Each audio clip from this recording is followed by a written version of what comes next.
Hello friends, आप सभी का एक बार फिर से स्वागत है। आज के वीडियो में हम इकोनॉमिक्स, ठीक है, इसके जो है इम्पॉर्टेंट क्वेश्चन देखने वाले हैं। तो वीडियो को शुरू से लेकर लास्ट तक देखें और यदि वीडियो अच्छा लगता है तो प्लीज़ वीडियो को लाइक, शेयर और सब्सक्राइब किया करें। तो चलिए स्टार्ट करते हैं आज का पहला क्वेश्चन। किसी देश का आर्थिक विकास निर्भर करता है ए प्राकृतिक संसाधन, बी पूंजी निर्माण, सी बाजार का आकार और डी है उपरोक्त सभी। तो किसी देश का आर्थिक विकास जो है इन तीनों पर जो है निर्भर करता है, ठीक है। प्राकृतिक संसाधन, पूंजी निर्माण, बाजार का आकार। तो इसका सही आंसर क्या हो जाएगा? Option number D. देखते हैं अगला क्वेश्चन। यह सही होगा कि भारत को परिभाषित किया जाए।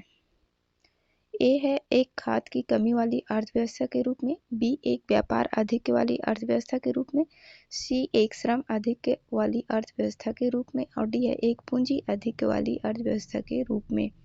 तो इसका सही आंसर क्या हो जाएगा? भारत को जो है एक श्रम आधिक्य वाली अर्थव्यवस्था के रूप में परिभाषित किया जाना सही होगा, ठीक है। Option number C. देखते हैं अगला क्वेश्चन। अल्प विकसित देशों में गरीबी का मुख्य कारण है ए स्वैच्छिक निष्क्रियता, बी आय में असमानता, सी सांस्कृतिक गतिविधियों का अभाव और डी है लोगों में बुद्धि का अभाव। तो अल्प विकसित देशों में जो गरीबी का मुख्य कारण है वो क्या है? आय में असमानता, ठीक है। आय में असमानता के कारण जो है अल्प विकसित देशों गरीब है, ठीक। Option number B. देखते हैं अगला क्वेश्चन। भारतीय अर्थव्यवस्था के उदारीकरण का अग्रदूत किसे कहा जाता है? ए डॉक्टर मनमोहन सिंह, बी है डॉक्टर बिमल जलान और सी है पी.वी. नरसिम्हा राव, डी है पी चिदम्बरम। तो इसका सही आंसर क्या हो जाएगा? भारतीय अर्थव्यवस्था के उदारीकरण का जो अग्रदूत माना जाता है वो कौन है? भारत के पूर्व प्रधानमंत्री डॉक्टर मनमोहन सिंह जी, ठीक है। Option number A. देखते हैं अगला क्वेश्चन। किसी अर्थव्यवस्था में क्षेत्रों को सार्वजनिक और निजी क्षेत्र में किस आधार पर वर्गीकृत किया जाता है? ए कच्ची सामग्रियों का प्रयोग, बी रोजगार की शर्तें, सी उद्यमों का स्वामित्व और डी है आर्थिक गतिविधियों का स्वरूप। तो इसका सही आंसर क्या हो जाएगा?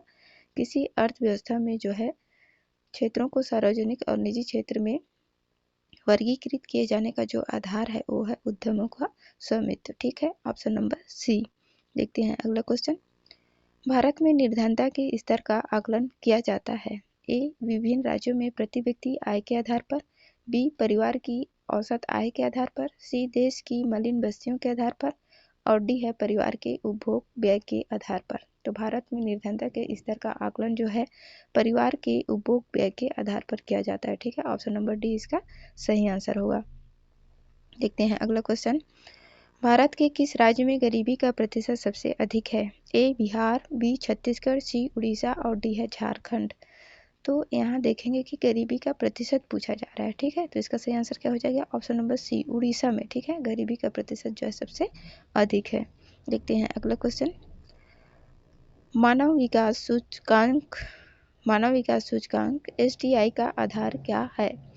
ए स्वास्थ्य, शिक्षा, रोजगार और जीवन स्तर, बी स्वास्थ्य, शिक्षा और जीवन स्तर, सी है स्वास्थ्य, शिक्षा और रोजगार और डी है शिक्षा, रोजगार और जीवन स्तर। तो इसका सही आंसर क्या हो जाएगा? ऑप्शन नंबर बी, ठीक है। मानव विकास सूचकांक SDI का आधार क्या होता है? स्वास्थ्य, शिक्षा और जीवन स्तर, ठीक है। Option number B. देखते हैं अगला क्वेश्चन। मानव विकास सूचकांक SDI किस अर्थशास्त्री की देन है?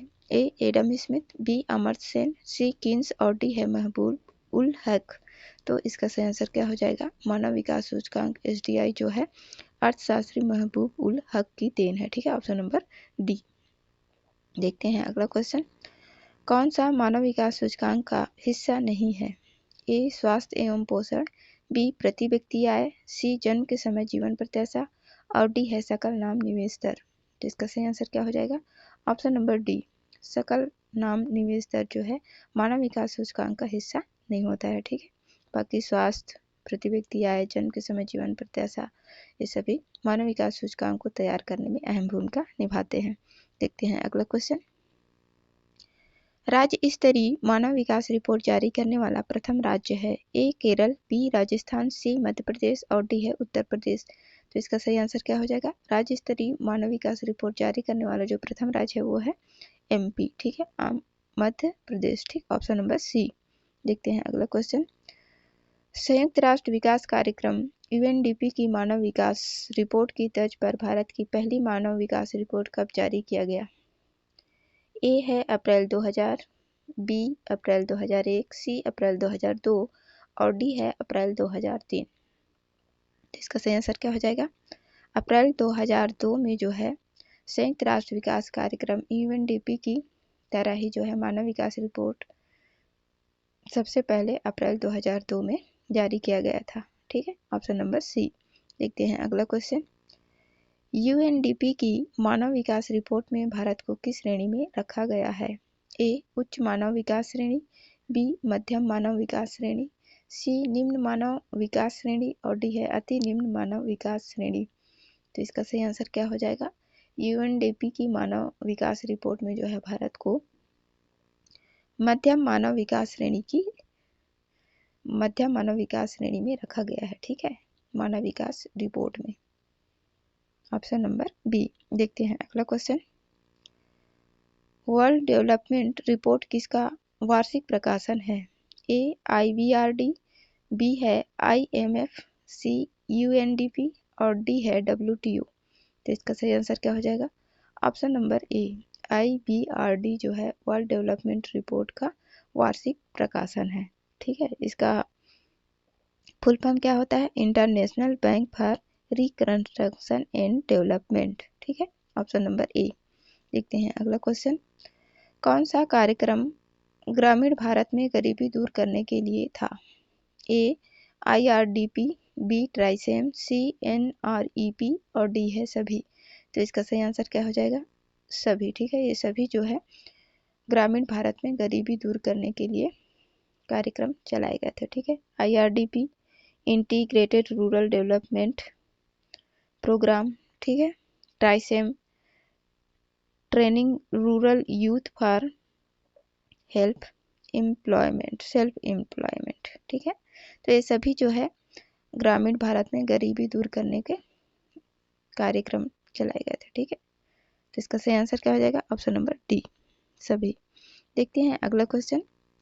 गरीबी रेखा के नीचे जीवन यापन करने वाले की न्यूनतम प्रतिशत किस राज्य में है? ए जम्मू और कश्मीर, बी है पंजाब, सी गोवा और डी है हरियाणा। तो गरीबी रेखा के नीचे जीवन यापन करने वालों का जो न्यूनतम प्रतिशत सबसे कम किस राज्य में है? गोवा में। ठीक, ऑप्शन नंबर सी। देखते हैं अगला क्वेश्चन।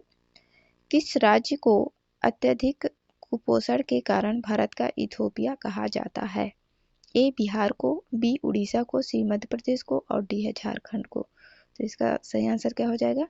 मध्य प्रदेश को। ठीक है, यहाँ जो है बहुत ज़्यादा कुपोषण के कारण जो है इसको भारत का इथोपिया कहा जाता है। देखते हैं अगला क्वेश्चन।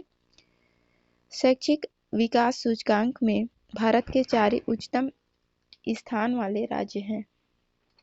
ए केरल, तमिलनाडु, पंजाब और दिल्ली, बी है केरल, दिल्ली, हरियाणा और पंजाब, सी है केरल, तमिलनाडु, पश्चिम बंगाल और कर्नाटक और डी है केरल, दिल्ली, गुजरात और महाराष्ट्र। तो इसका सही आंसर क्या हो जाएगा? Option number A Kerala, Tamil Nadu, Punjab और दिल्ली जो है उच्चतम स्थान वाले राज्य हैं शैक्षिक विकास की दृष्टि से। ठीक है, केरल, तमिलनाडु, पंजाब और दिल्ली 4 जो है राज्य हैं शैक्षिक विकास सूचकांक में सबसे ऊपर स्थान रखने वाले। देखते हैं अगला क्वेश्चन। प्रच्छन्न बेरोजगारी एक विशेषता है। ए उद्योग की, बी व्यापार की, सी कृषि की और डी है यातायात की। तो इसका सही आंसर क्या हो जाएगा? प्रच्छन्न बेरोजगारी जो है कृषि की विशेषता है। ठीक है, ऑप्शन नंबर सी।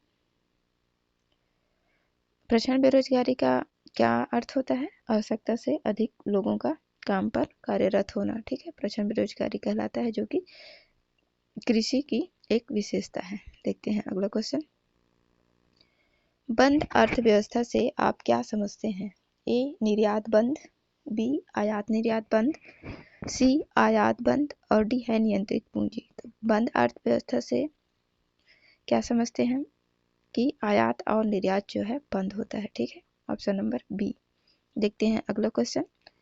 वैश्वीकरण का अर्थ है ए अर्थव्यवस्था का एकीकरण, बी वित्तीय बाजार का एकीकरण, सी घरेलू अर्थव्यवस्था का वैश्विक अर्थव्यवस्था के साथ एकीकरण, और डी है अर्थव्यवस्था के विभिन्न खंडों का एकीकरण। तो इसका सही आंसर क्या हो जाएगा?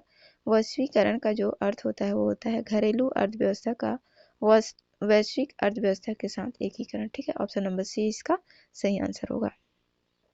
देखते हैं अगला क्वेश्चन।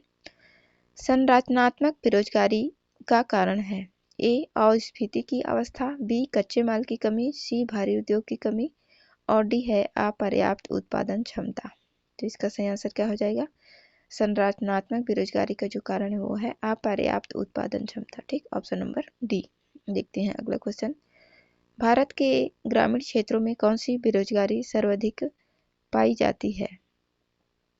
ए मौसमी बेरोजगारी, बी अदृश्य बेरोजगारी, सी उपर्युक्त दोनों, और डी है इनमें से कोई नहीं। तो भारत के ग्रामीण क्षेत्रों में जो बेरोजगारी पाई जाती है वो कौन से हैं? मौसमी और अदृश्य दोनों। ठीक है, मौसमी और अदृश्य दोनों। तो इसका जो सही आंसर हो जाएगा ऑप्शन नंबर सी हो जाएगा। ठीक है, भारत के ग्रामीण क्षेत्रों में जो है मौसमी और अदृश्य दोनों प्रकार की जो है बेरोजगारी पाई जाती है। देखते हैं अगला क्वेश्चन। वर्तमान समय में देश में किस प्रकार की बेरोजगारी की समस्या बहुत गंभीर समस्या बनी हुई है? ए ग्रामीण बेरोजगारी, बी शिक्षित बेरोजगारी, सी शहरी बेरोजगारी, और डी है खुली बेरोजगारी। तो इसका सही आंसर क्या हो जाएगा? वर्तमान समय में जो है देश में सबसे बड़ी जो बेरोजगारी की समस्या है वो है शिक्षित बेरोजगारी। ठीक है ना, इतने सारे युवा शिक्षित तो हैं लेकिन उन्हें रोजगार नहीं मिल पा रहा है। ठीक है, तो इस समय की जो है देश की सबसे बहुत बड़ी गंभीर समस्या बनी हुई है शिक्षित बेरोजगारी। देखते हैं अगला क्वेश्चन। कृषि में किस बेरोजगारी का स्वरूप देखने को मिलता है? ए संरचनात्मक बेरोजगारी, बी मौसमी बेरोजगारी, सी घर्षणात्मक बेरोजगारी, और डी है इनमें से कोई नहीं। तो इसका सही आंसर क्या हो जाएगा? कृषि में जो बेरोजगारी का स्वरूप देखने को मिलता है वो है ये सभी। ठीक है, ऑप्शन नंबर डी इसका सही आंसर हो जाएगा। देखते हैं अगला क्वेश्चन। भारत में बेरोजगारी के आंकड़े एकत्रित एवं प्रकाशित करता है? ए नीति आयोग, बी वित्त आयोग, सी एनएसएसओ, और डी है यूएनओ। तो भारत में बेरोजगारी के आंकड़े एकत्रित और प्रकाशित कौन करता है? Option number C NSSO. ठीक है, इसका फुल फॉर्म क्या होता है? National Sample Survey Office. ठीक है, ये जो है भारत में बेरोजगारी के आंकड़े एकत्रित और प्रकाशित करता है। Option number C. देखते हैं अगला क्वेश्चन। आर्थिक विकास के दृष्टिकोण से भारत की गिनती होती है?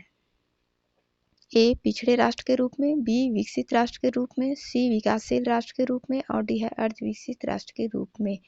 तो इसका सही आंसर क्या हो जाएगा? ऑप्शन नंबर सी। भारत की गिनती जो है विकासशील राष्ट्र के रूप में होती है। ठीक है, ऑप्शन नंबर सी। देखते हैं अगला क्वेश्चन। भारतीय अर्थव्यवस्था का कौन सा क्षेत्र सकल राष्ट्रीय उत्पाद में सबसे अधिक योगदान देता है? ए प्राथमिक क्षेत्र, बी द्वितीयक क्षेत्र, सी तृतीयक क्षेत्र, और डी है सार्वजनिक क्षेत्र। तो भारतीय अर्थव्यवस्था का कौन सा क्षेत्र राष्ट्रीय उत्पाद में सबसे अधिक योगदान देता है? तृतीयक क्षेत्र। ठीक है, ऑप्शन नंबर सी। देखते हैं अगला क्वेश्चन। भारतीय अर्थव्यवस्था कैसी है? ए पूंजीवादी अर्थव्यवस्था, बी साम्यवादी अर्थव्यवस्था, सी स्वतंत्र अर्थव्यवस्था, और डी है मिश्रित अर्थव्यवस्था। तो इसका सही आंसर क्या हो जाएगा? भारतीय अर्थव्यवस्था जो है एक प्रकार की मिश्रित अर्थव्यवस्था है। ठीक है, सरकारी और निजी क्षेत्र का सह अस्तित्व को क्या बोलते हैं? मिश्रित अर्थव्यवस्था। और अपना भारतीय अर्थव्यवस्था जो क्या है इसी के अंतर्गत आता है। ठीक है, मिश्रित अर्थव्यवस्था के अंतर्गत। देखते हैं अगला क्वेश्चन। राज्य एवं राष्ट्रीय स्तर पर गरीबी का आकलन लगाने के लिए किसके सूत्र का प्रयोग किया जाता है? A D T. Lakdawala, B P K Vardhan, C B S Minhas, और डी है डाडेकर और रथ। तो राज्य और राष्ट्रीय स्तर पर गरीबी का आकलन करने के लिए जो है डी.टी. लकड़वाला का सूत्र को उपयोग में लाया जाता है। ठीक है, ऑप्शन नंबर ए इसका सही आंसर होगा। ठीक है, तो ये थे आज के 30 क्वेश्चन भारतीय अर्थव्यवस्था के। आशा करती हूँ आप लोगों को वीडियो अच्छा लगा होगा। वीडियो देखने के लिए आप सभी का बहुत बहुत धन्यवाद।